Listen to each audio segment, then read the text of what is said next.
Ladies and gentlemen, the images from Kaohsiung City are like scenes from a nightmare.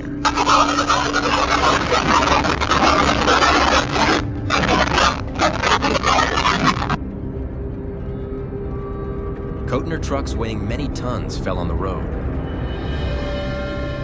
Even the doctors who were delivering medicine to rescue people in distress were blocked by the Krathon storm.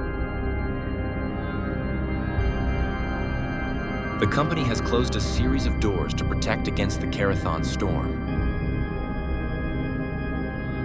In the blink of an eye, Typhoon Krathon turned Kaohsiung into a devastated city. The roofs hissed in the furious wind before being torn off and blown away like paper.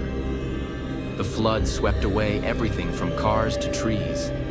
The water rose above the knees, and in the air, the sound of the wind roared like nature's screams, menacing and fierce.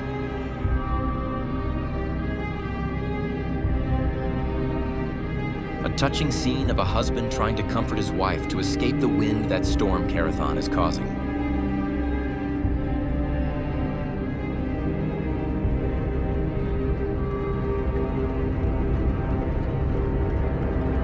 Witnesses recounted the moment Typhoon Krathon made landfall as if time stopped. A hiss sounded from afar, getting closer and closer, stronger. When the wind comes, it leaves nothing but desolation.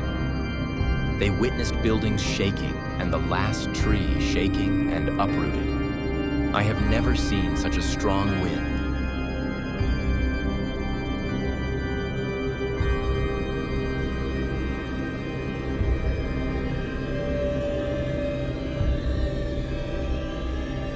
Tornado plus. What's left after typhoon? Krathon is just a picture of ruins. More than 200,000 families were in the dark with their car floating in the murky floodwaters.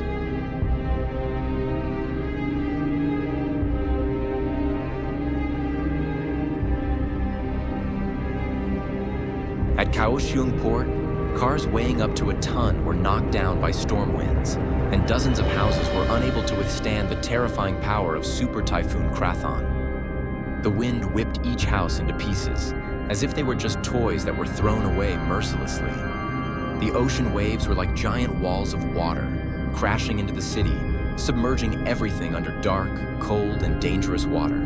We will continue to update the latest information on the situation after Typhoon Krathon. Rescuers are still trying to clean up and search for missing people amid the rubble. Let's wait for the next news. We will constantly bring you the latest developments. Please kahof and see you again.